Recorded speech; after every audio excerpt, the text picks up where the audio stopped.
Hello everyone, this is doctor Abdal. Welcome to my YouTube channel learn with doctor Abdal. So आज हम particular integral निकालना सीखेंगे जब right hand side पे आपका साइन एक्स ए एक्स प्लस बी या cos A x plus B की form में कुछ दिया होता है। तो इसमें हम क्या करते हैं, सबसे पहले तो हम रिकॉल कर लेते हैं कि हम कोई higher order linear differential equation कर रहे हैं, जैसा कि आपकी स्क्रीन पे गिवन है nth order linear differential equation. इसमें राइट हैंड साइड जो है वो आर एक्स है, बट इस केस में हम आर एक्स को ले रहे हैं sign a x plus b या cos A x plus B. और इसमें भी हम इंटरेस्टेड किस में है, इसमें जो एक्स का कोफिशिएंट है ए, उसमें इंटरेस्टेड है। हमें ए की वैल्यू पता होनी चाहिए, उसी पे बेस हम फिर पर्टिकुलर इंटीग्रल निकालना सीखेंगे।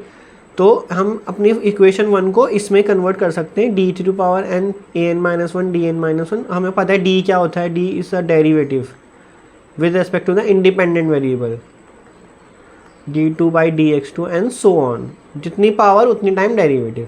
तो उसको हमने शॉर्ट में बिल्कुल रिड्यूस कर दिया, f d y is equal to sine a x plus b या फिर कॉस ए एक्स प्लस बी। जब भी साइन कॉस होगा तभी ये वाला रूल अप्लाई होगा। तो अब हम पर्टिकुलर इंटीग्रल देखते हैं कि वो एक्चुअल में कैसे निकलता है। तो इसमें क्या करना होता है, आपने जो भी आपका एफ डी टर्म है ना, एफ डी को आपने देखना है कि उसमें डी स्क्वायर वाली टर्म कहाँ पर है। फॉर एग्जाम्पल इस तरह से कुछ लिखा है तो डी स्क्वायर वाली टर्म यहाँ पर है, तो हम उसमें क्या करेंगे, डी स्क्वायर को रिप्लेस कर देंगे माइनस ए स्क्वायर से। ये याद रखना, ए स्क्वायर करना है उसके बाद माइनस लगाना है। कभी आप माइनस का ए करके उसका स्क्वायर कर दो, इन दोनों में डिफरेंस है, ठीक है। तो आपने डी स्क्वायर को माइनस ए स्क्वायर से रिप्लेस कर देना है जब भी एफ डी में आपको डी स्क्वायर दिखेगा, ठीक है।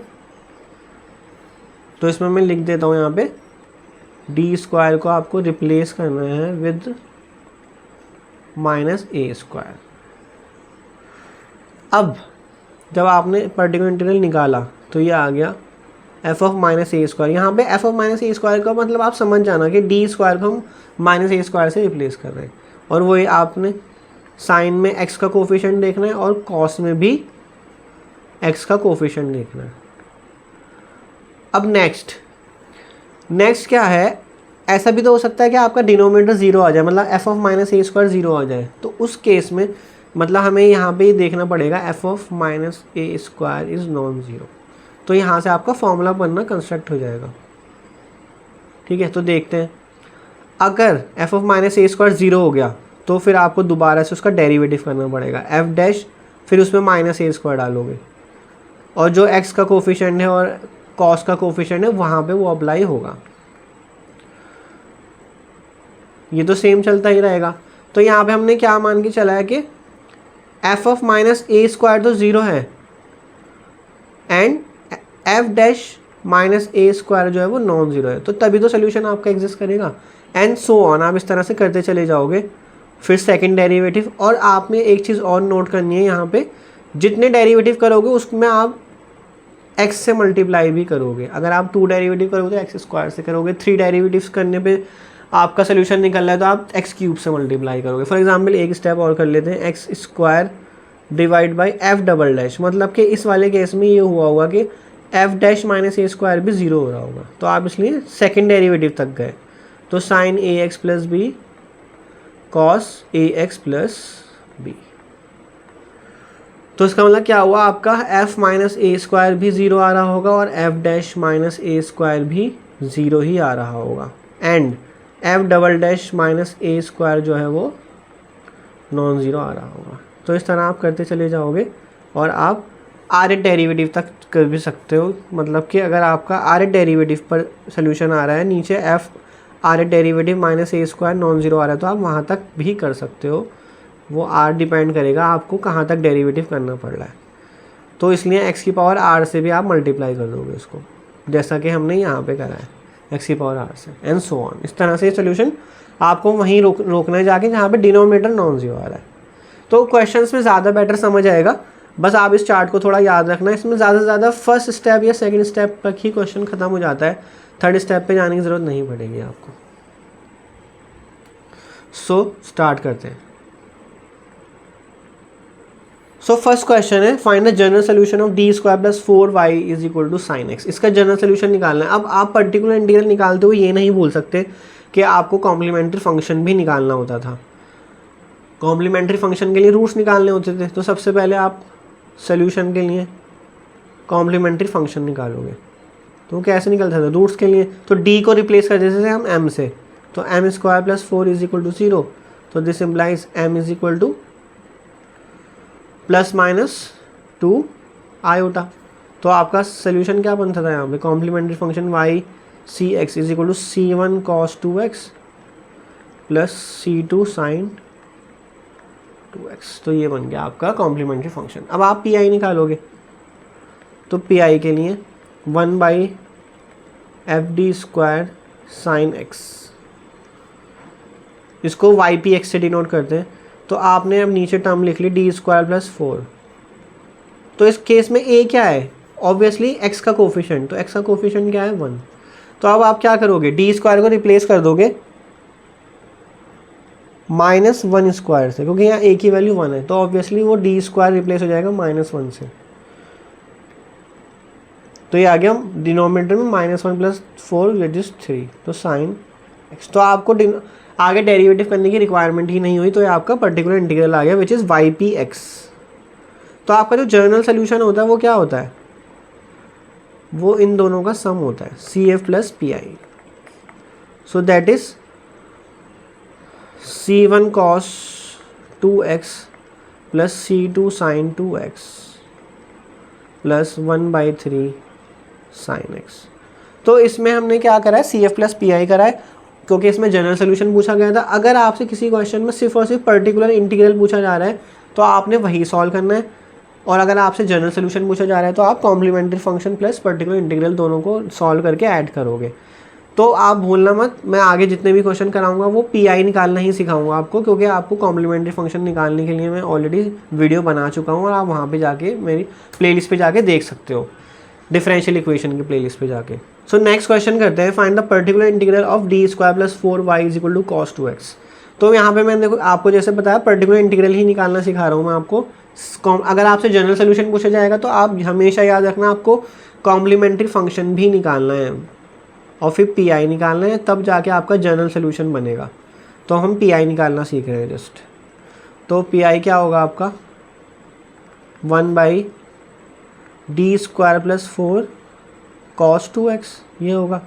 अब आपने यहाँ रिप्लेस करना है, किससे रिप्लेस करोगे इसको, डी स्क्वायर को आप रिप्लेस करोगे -2 स्क्वायर प्लस 4 से, तो जो 0 हो गया, इसका मतलब आप उसका डेरिवेटिव करोगे। यहाँ पे ये टर्म वैलिड नहीं है, इसका मतलब आप यहाँ पे डी स्क्वायर प्लस 4 का डेरिवेटिव करोगे। तो डेरिवेटिव करके क्या आएगा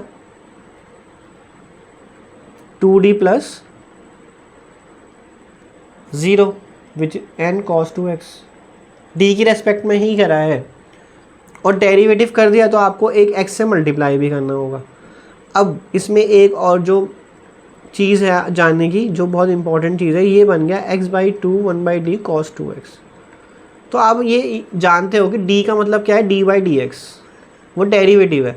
तो यहाँ पे 1/d का क्या मतलब होता है, anti derivative, that is integration. तो आप इन दोनों चीज़ों को अच्छे से याद रखना।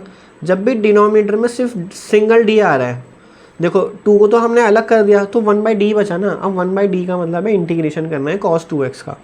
तो cos 2x का इंटीग्रेशन क्या होता है, sin 2x डिवाइडेड बाई 2, तो ये हो गया x sin 2x divided by 4। तो ये आपका पी आई आ गया इस केस में। तो इसमें कौन सा रूल लग रहा है, जहाँ पे फर्स्ट आपका f माइनस ए स्क्वायर जो है वो 0 हो रहा है, but f dash minus A square जो है वो 0 नहीं हो रहा है। बल्कि f dash minus A square को आपको निकालने की ज़रूरत भी नहीं पड़ी, क्योंकि वहाँ पे डी स्क्वायर वाली टर्म थी ही नहीं। जब आपने डेरिवेटिव करा था तो 2d आ गया था, तो 2d आने की वजह से वहाँ पे डी स्क्वायर तो रहा नहीं। तो डी स्क्वायर जब तक रहेगा तभी आप उसको माइनस ए स्क्वायर से रिप्लेस कर सकते हो। अगर d आ गया तो फिर आपको वहाँ पे इस तरह से रूल लगाना है। तो ये थोड़ा सा स्पेशल केस हो गया, इसको याद रखना। सो नेक्स्ट क्वेश्चन देखते हैं, फाइंड द पर्टिकुलर इंटीग्रल। तो इसमें पर्टिकुलर इंटीग्रल निकालना है, तो मैं बार बार बता रहा हूँ, जब भी जनरल सोल्यूशन आएगा आपको कॉम्प्लीमेंट्री फंक्शन भी निकालना होगा। मैं आपको यहाँ पे सिर्फ और सिर्फ पर्टिकुलर इंटीग्रल निकालना सिखा रहा हूँ। 1/d³ + 1 और क्या है साथ में cos 2x - 1। तो मैं इसको ऐसे भी तो लिख सकता हूँ D square into D plus one, क्योंकि मुझे तो जब भी साइन और कॉस दिखेगा मुझे तो डी स्क्वायर की फॉर्म में लेकर आना है उसको, तो डी स्क्वायर को वैल्यू को चेंज करना है।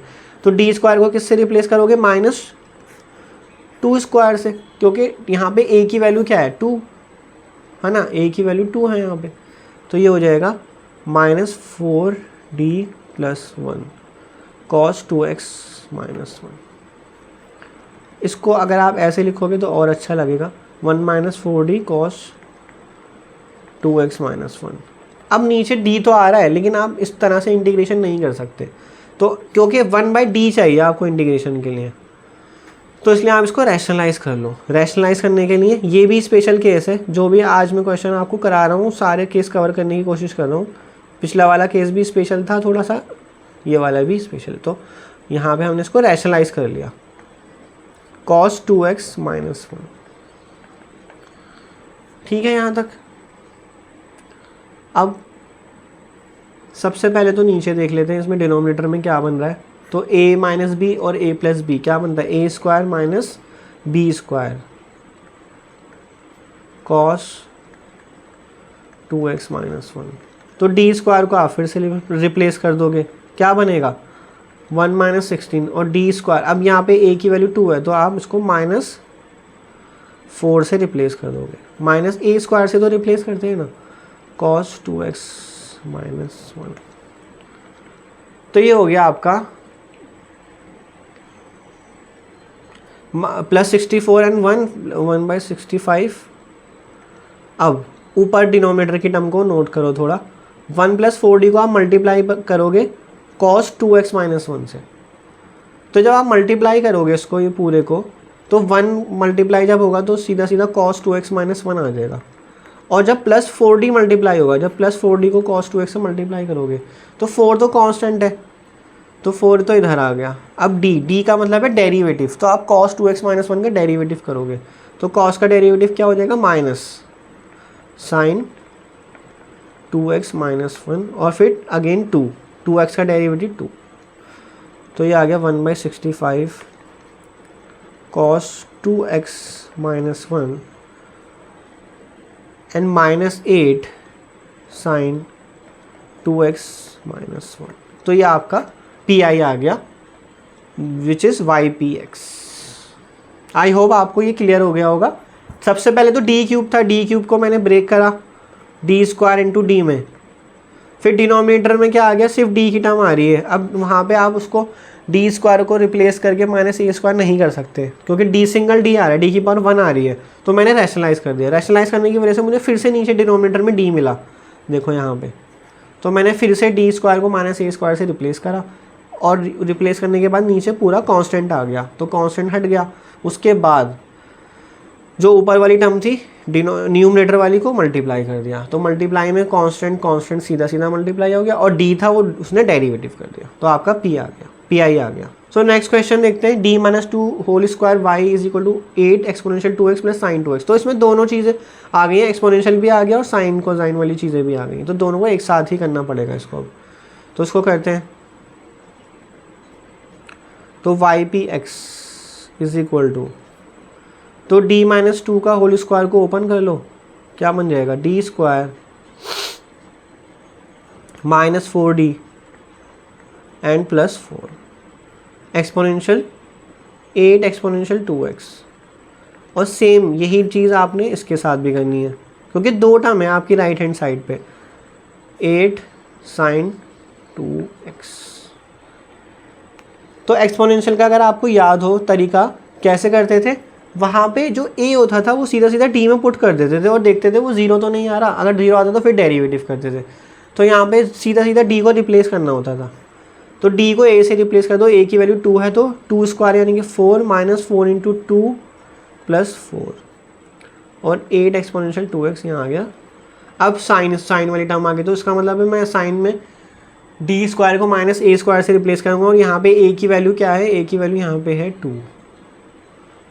ये साइन के लिए है, अगर मान लो यहाँ पे एक्सपोनेंशियल 3x होता तो इस एक्सपोनेंशियल के लिए a की वैल्यू 3 होती और साइन की वैल्यू 2 है। ऐसा नहीं है कि दोनों की वैल्यू सेम ही चलेगी, तो 2 आ गया यहाँ तो बाई चांस, इसलिए दोनों की वैल्यू 2 चल रही है। दोनों केस अलग हैं, आप चाहो तो ये वाला पार्ट अलग सॉल्व कर लो, ये वाला पार्ट अलग सॉल्व कर लो और आखिरी में ला के दोनों को ऐड कर दो, अगर आप दोनों पार्ट एक साथ नहीं कर पा रहे हो, क्योंकि दोनों में अलग अलग दिमाग लगाना है। एक में एक्सपोनेंशियल के लिए दिमाग लगाना है और एक में साइन 2x, तो आपको साइमल्टेनियसली दोनों का लेकर चलना पड़ेगा यहाँ पे, अदरवाइज आपका क्वेश्चन गलत हो सकता है। इसलिए मैं आपको एडवाइस करूँगा आप अलग अलग करो और उनको ऐड कर लो।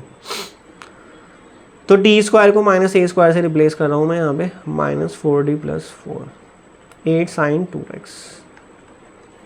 तो यहाँ तो कांस्टेंट आ जाएगा अब नीचे सीधा, तो क्या हो गया ये -8 और +8, तो ये 0 आ गया देखो। तो 0 आने की वजह से मुझे क्या करना पड़ेगा यहाँ डेरिवेटिव, तो डेरिवेटिव करूँगा तो मैं क्या बन जाएगा, ये पूरी टर्म 0 आ रही है तो डेरिवेटिव कर लो 1/2d - 4 8 एक्सपोनेंशियल 2x।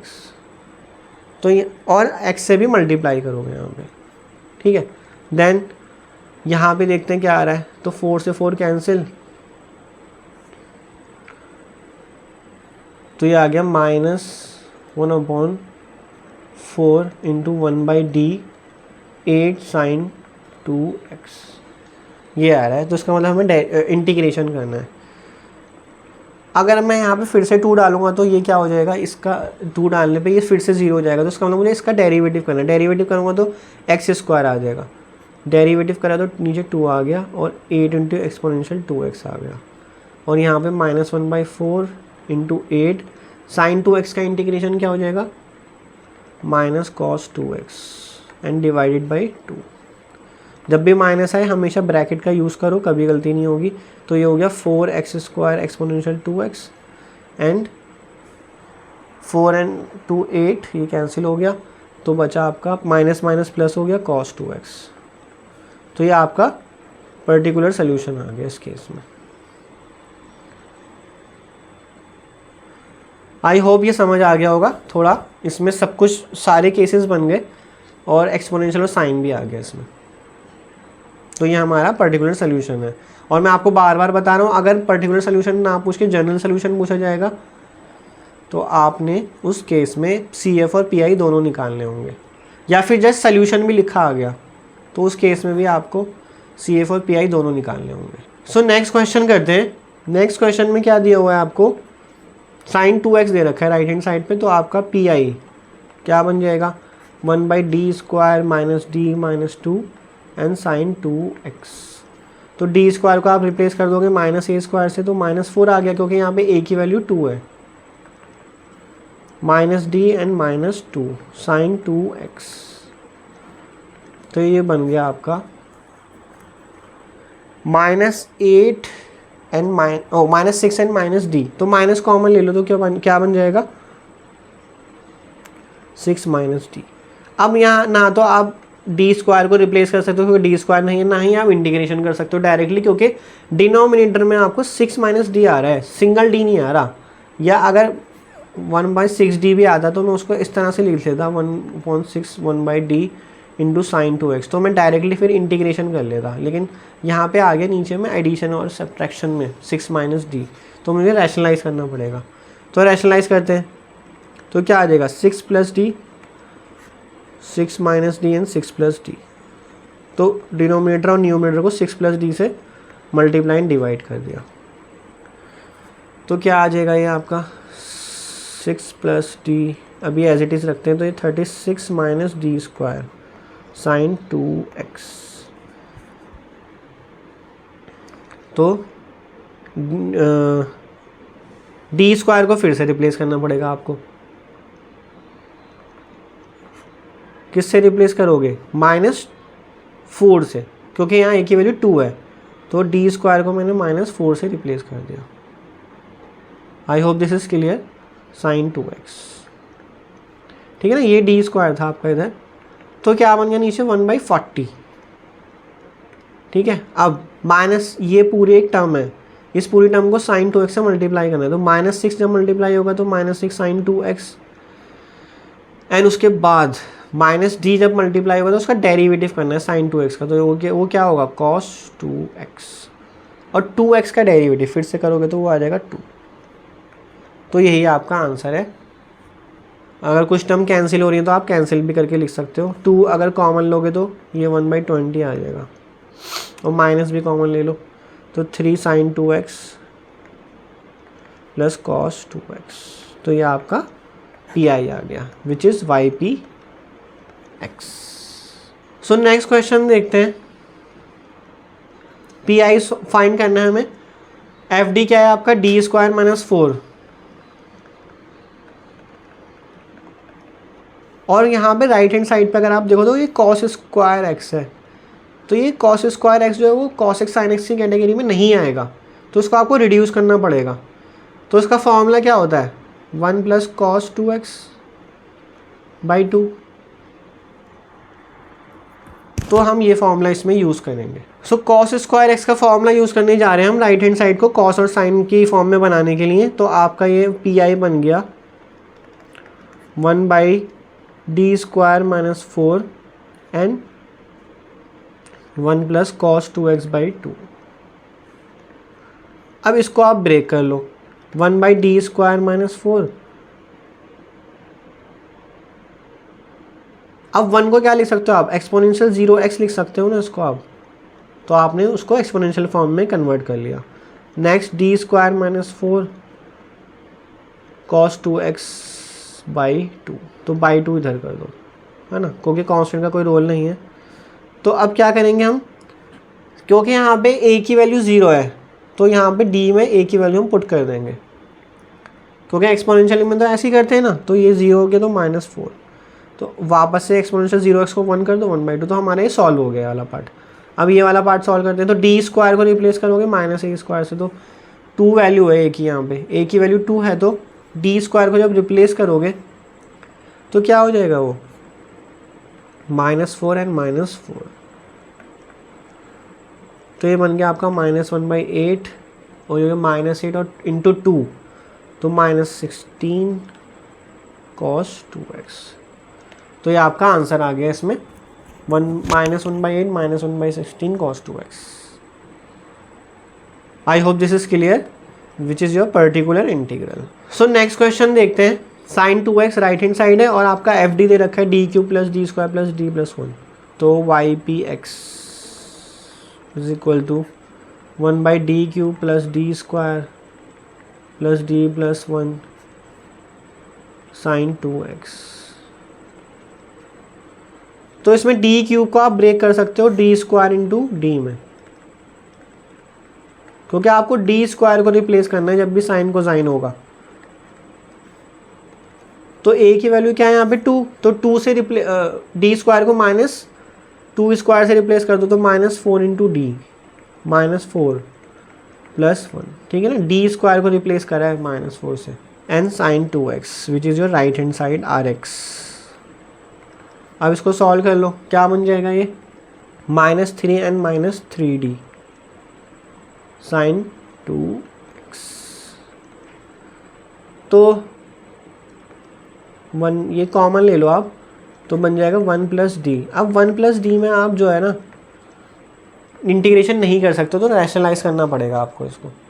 तो -1/3 1 minus D 1 plus D and 1 minus D, ये आपने रैशनलाइज कर दिया। तो रैशनलाइज करने के बाद आपने हमेशा a square minus B square का फॉर्मूला अप्लाई करना होता है। तो करते हैं, न्यूमरेटर को एज इट इज़ रखते हैं, ये आ गया 1 माइनस डी स्क्वायर डिनोमिनेटर में। अब डी स्क्वायर को आप फिर से रिप्लेस कर सकते हो, रूल लगा सकते हो, क्योंकि साइन वाला रूल आप लगा सकते हो, यहाँ पे डी स्क्वायर आ गया है। तो डी स्क्वायर को किससे रिप्लेस करोगे, 2 स्क्वायर से, दैट इज़ -4। तो हो गया -1/3, डिनोमिनेटर में क्या आ जाएगा 5। अब 1 को मल्टीप्लाई कर दो, यहाँ पे 1 को sin 2x से मल्टीप्लाई करोगे तो sin 2x आ जाएगा, और जब d को मल्टीप्लाई करोगे तो इसका मतलब डेरिवेटिव करोगे, तो sin का डेरिवेटिव cos 2x और फिर 2x का डेरिवेटिव 2। तो हो गया आपका -1/15 sin 2x minus 2 cos 2x। तो ये आपका पर्टिकुलर इंटीग्रल आ गया है। आई होप आपको समझ आ गया होगा ये कैसे निकाला है हमने। सो नेक्स्ट क्वेश्चन देखते हैं। तो इसमें आपको एक्सपोनेंशियल भी दिया हुआ है और 3 sin x/4 भी दिया हुआ है। तो दोनों चीज़ें हम एक साथ सॉल्व करते हुए चलते हैं। 1/fd यानी कि 4d² + 16d - 9 एक्सपोनेंशियल x/2 के साथ ये सॉल्व होगा। एंड 3 कॉन्स्टेंट है उसको बाहर कर दो। 4d² + 16d - 9 sin x/4। तो यहाँ पे a की वैल्यू बता सकते हो क्या होगी? इसके लिए जो एक्सपोनेंशियल है उसके लिए a की वैल्यू 1/2 होगी और जो साइन है उसके लिए a की वैल्यू 1/4 होगी। सॉरी।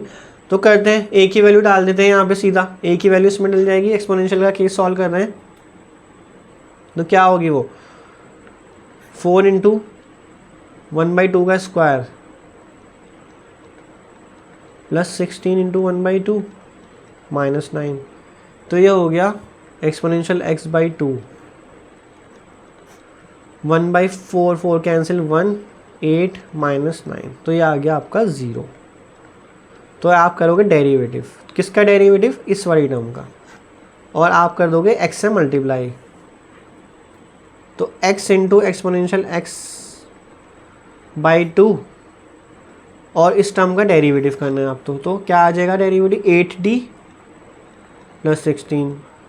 अब यहाँ पे आप a की वैल्यू 1/2 डाल दोगे। तो 1/2 जैसे ही आप d के प्लेस पे डालोगे तो 4 4 प्लस, यह एक स्टेप लिख ही देता हूँ मैं।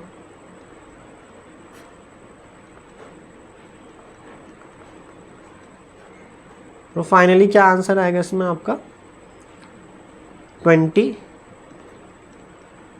Exponential x/2। तो मैंने एक्सपोनेंशियल की पूरी चीज़ सॉल्व कर ली है। अब हम साइन पे फोकस कर सकते हैं इजीली।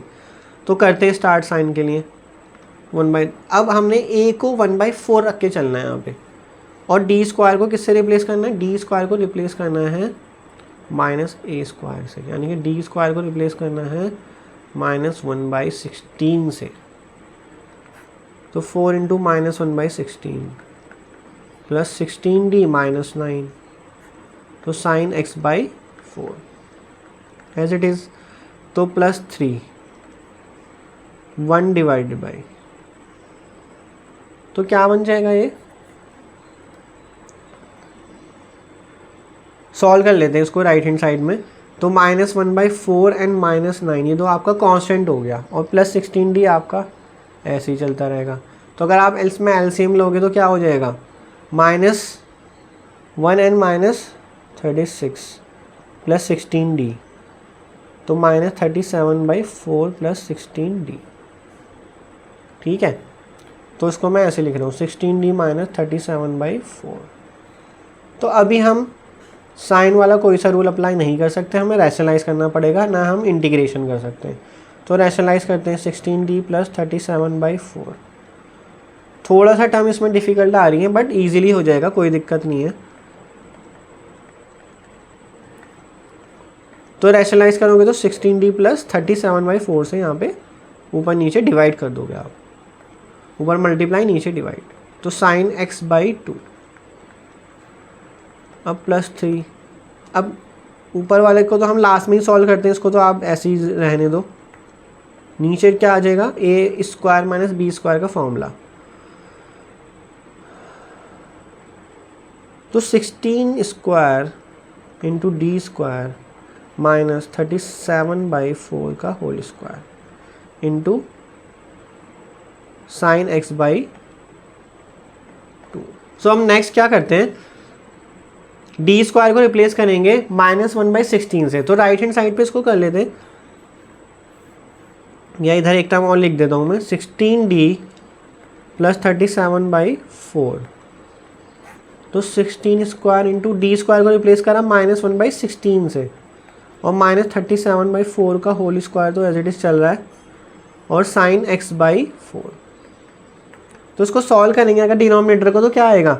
16 से 16 कैंसिल, तो -16 -37 का होल स्क्वायर बाई 16।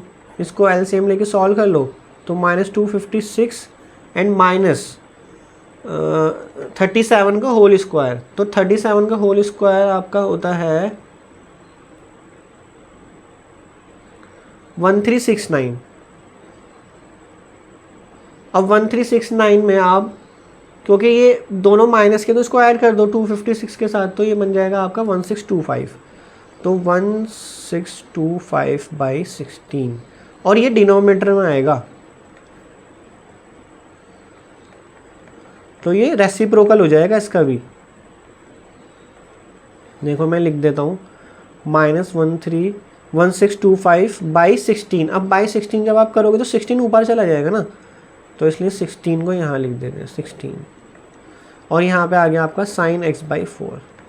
अब न्यूमरेटर को मल्टीप्लाई करना है, तो 16d को मल्टीप्लाई करोगे तो डेरिवेटिव करेगा, और 37/4 को मल्टीप्लाई करोगे तो डायरेक्टली वो मल्टीप्लाई हो जाएगा। तो ये हो गया आपका। अब क्योंकि माइनस आ रहा है तो आप माइनस का साइन यहाँ ले लो, ये हो गया 48/1625। ठीक है ना, ये वाला माइनस का साइन हमने बाहर कर दिया। I hope this is clear. अब 16d को कर रहे हैं मल्टीप्लाई, तो d का मतलब डेरिवेटिव करना है साइन का, cos x/4, और x/4 का डेरिवेटिव 1/4, और 37 को हम डायरेक्टली मल्टीप्लाई करेंगे sin x/4 के साथ। अब इसमें और क्या कैंसिल हो सकता है, इसमें बस 4 को 16 से कैंसिल कर लो तो 4 आ जाएगा इधर, और बाकी 37/4। ये आपका आंसर है। इधर 1/20 x इंटू एक्सपोनेंशियल x/2।